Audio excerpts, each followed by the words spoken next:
6 psychological tricks to effectively manipulate any situation you're in. 1.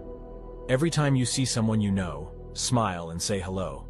They'll think of you as a nice person and may be more likely to help you out in the future. 2. When someone's shy in speaking, look at them, make eye contact, and nod. It encourages them to continue talking. 3. If you want someone to tell you more about something, stay quiet. They'll usually fill the silence by giving you more information. 4. Instead of saying "I know," say "You're right." It'll make you look less like an asshole and make them feel smart. 5.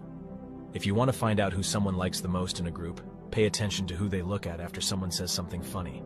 They tend to look to their favorite person as they laugh. 6. Instead of asking, "Do you have any questions?" ask, "What questions do you have?" People will be more likely to speak up. Which trick do you like the most?